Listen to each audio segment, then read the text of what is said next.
నమస్తే. భారతీయుడు 2 అయితే ఎన్నో అంచనాలతో రాబోతున్నటువంటి యొక్క కమల్ హాసన్ 28 ఏళ్ల తర్వాత ఇది ఒక సీక్వెల్ అని చెప్పేసి అనుకోవాలి. అయితే ఇంత భారీ గ్యాప్ ఉన్నటువంటి సీక్వెల్ నాకు తెలిసి ఇది మొదటిసారి అనుకుంటాను.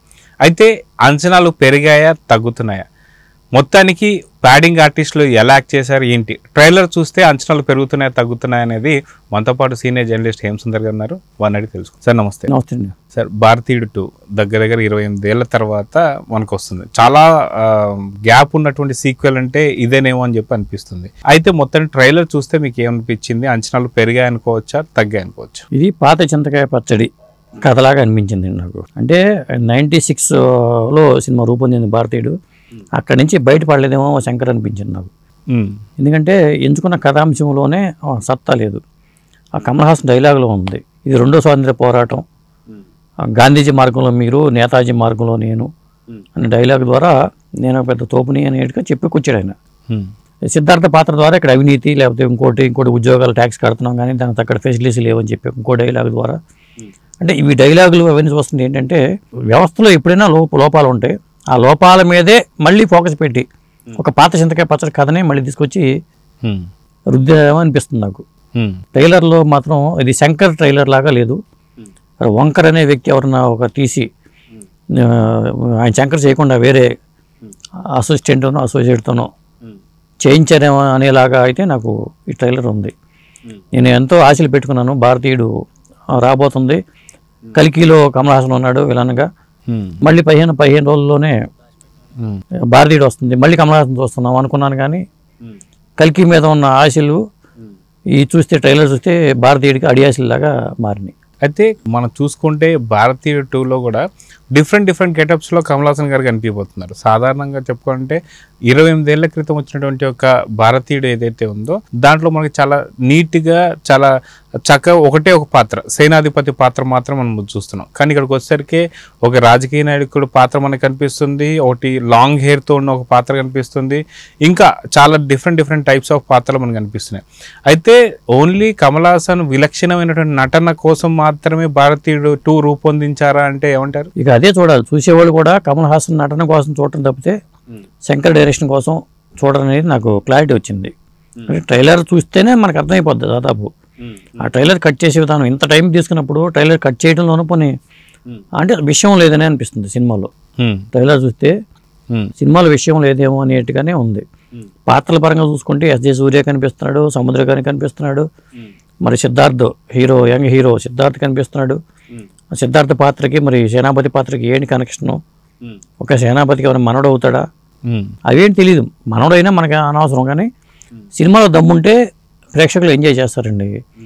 మరి అనిరుద్ధ్ రవిచంద్రన్ మ్యూజిక్ ఏమన్నా మాయ చేయాలేమో తెలియదు, కానీ మామూలుగా అయితే సినిమాలో విషయం లేదు. పాత చింతకాయ పచ్చడి కథ, పాత చింతకాయ పచ్చడి లాంటి పాత్రలు అవే కనిపిస్తున్నాయి తప్పితే కొత్తదనంగా నాకు భారతీయుడు 2 అయితే అనిపించలే. అయితే ఇక్కడ చూసుకుంటే మనకి చాలా రకాల ప్యాడింగ్ ఆర్టిస్టులు అయితే మనకు కనిపిస్తున్నారు. ఒక్కొక్కరికి ఒక్కొక్క స్టోరీ నుంచి ఈ యొక్క భారతీయుడు 2 ఎవరైతే సేనాధిపతి వస్తున్నాడా అని చెప్పేసి అనుకోవచ్చు అంటారా? మరి అనుకోవాలేమో. ఇప్పుడు రకుల్ ప్రీత్ సింగ్ పాత్ర ఉంది, ఒక హీరోయిన్ అనుకోవాలి, సిద్ధార్థ్ ఒక హీరో అనుకోవాలి. మరి అసలు మెయిన్ విలన్ ఎవరు? బాబీ సింహా కూడా ఉన్నాడు దీంట్లో. ఇట్లా అంటే విలను అది కాదు, కానీ కథనం ప్రకారం ఎలా ఉంటుంది?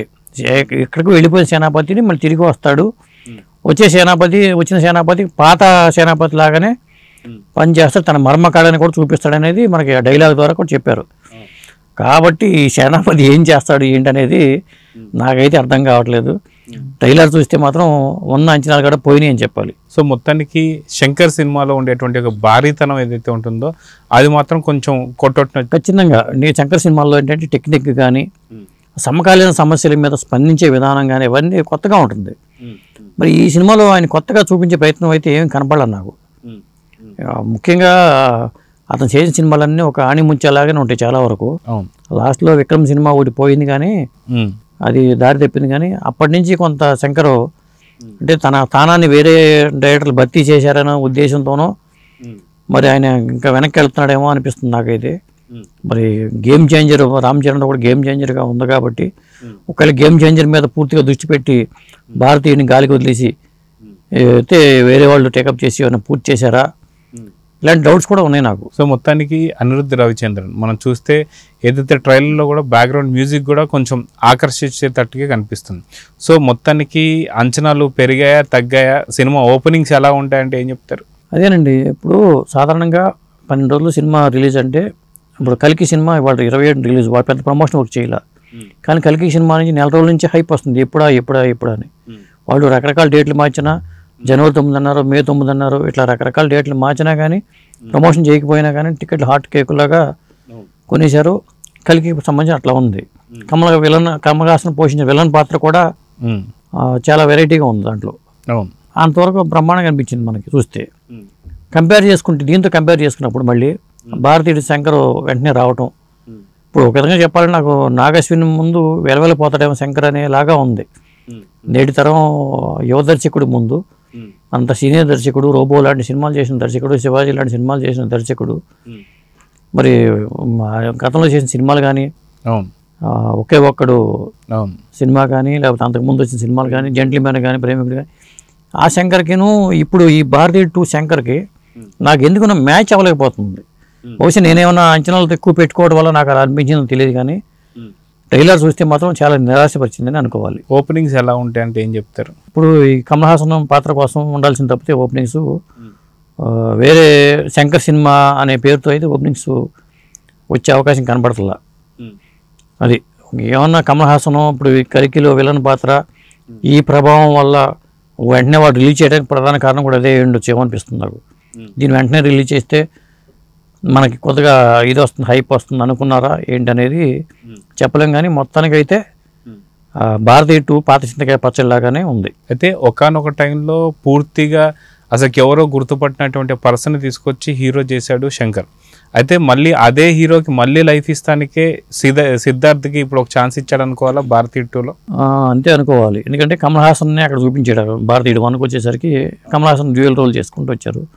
ఇక్కడికి వచ్చేసరికి బాయ్స్ ద్వారా మరి సిద్ధార్థని తీసుకొచ్చిన శంకర్ మళ్ళీ ఒకసారి సిద్ధార్థ కూడా లైఫ్ ఇద్దామనే దీంట్లోనే ఇప్పుడు కంకణం కట్టుకుని, అంటే సిద్ధార్థని మనం తక్కువ చేసి చూడటం కాదు, కానీ సినిమాలోనే కంటెంట్ లేదేమో అనిపిస్తుంది.